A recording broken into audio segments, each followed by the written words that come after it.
If you keep finding yourself drawn to people who are hard to reach, people who are sometimes close, sometimes distant, sometimes warm, sometimes completely gone, I want you to know something before anything else. You are not broken. You are not choosing wrong because something is wrong with you. You are choosing what feels familiar. And there is a profound difference between those two things.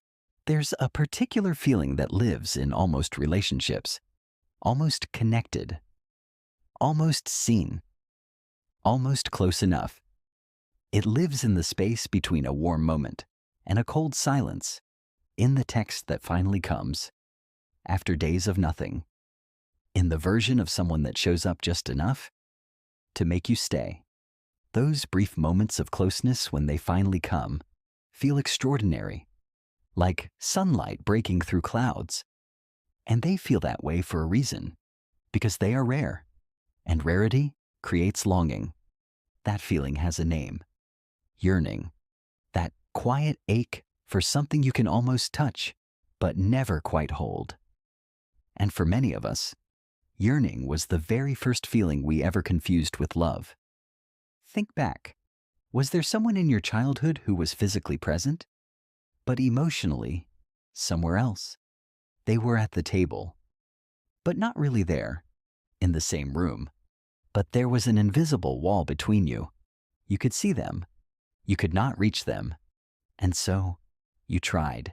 You learned to read the room, to say the right things, to become smaller or louder, depending on what the moment needed, to earn the moments of warmth through effort. That trying, that constant quiet reaching toward someone who couldn't fully meet you, slowly became your definition of love, not because you chose it consciously, but because it was all you knew. The nervous system learns early, and it learns to call familiar things safe, even when they aren't. Now, fast forward to today. Someone enters your life who is genuinely emotionally available, who wants to be there, who is consistent, who doesn't disappear, who doesn't make you wait. And you feel almost nothing. Or worse, you feel bored. There's no longing, no waiting, no chasing, no wondering. And without all of that, it doesn't feel like love. It feels like something is missing. But here's what psychology tells us about that moment. What's missing isn't love. What's missing is the feeling you were taught to associate with love. Your nervous system spent years learning to read anxious waiting as excitement and emotional distance as depth.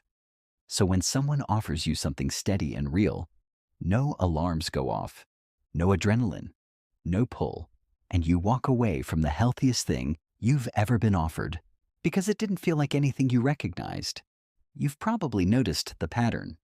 The people who affect you most are the inconsistent ones. Hot one day, cold the next. Close enough to pull you in, distant enough to keep you reaching. The ones who made you work for it, the ones who kept you guessing, and the more balanced ones, the ones who actually showed up, felt flat. Not because they were less, but because they didn't activate the wound.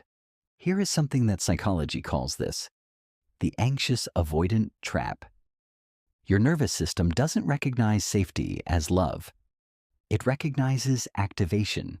It recognizes the push and pull, the highs and the lows, the relief when they finally come close again, after pulling away. That relief, that rush, gets stored in the body as connection.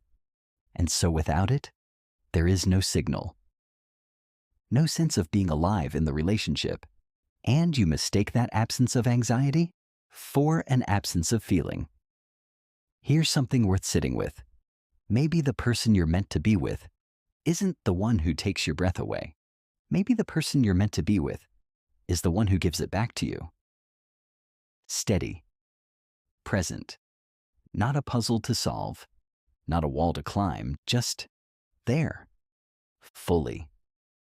That might sound ordinary, but after years of chasing something that kept moving, ordinary might be the most extraordinary thing you've ever felt. Because consistency when you've never really had it, is its own kind of intimacy. Presence, when you've spent your life reaching for someone who wasn't fully there, is its own kind of miracle. And safety, real safety, doesn't feel like nothing. It feels like finally being able to breathe. This is hard to hear, because it means that some of your most intense relationships, the ones that felt the most alive, may have also been the ones keeping you furthest from yourself. Intensity is not the same as intimacy. Chemistry is not the same as compatibility. And the love that makes you ache is not always the love that makes you grow. You deserve love you don't have to chase. Love that doesn't make you shrink. Love that doesn't require you to earn it over and over again.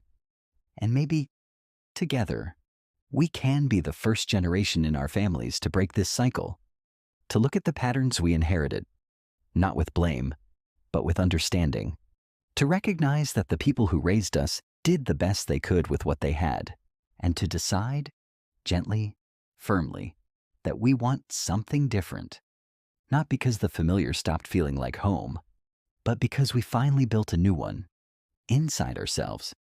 Next week, we're peeling back the layers of the patterns that quietly shape our relationships, often without us even noticing. I'll see you there.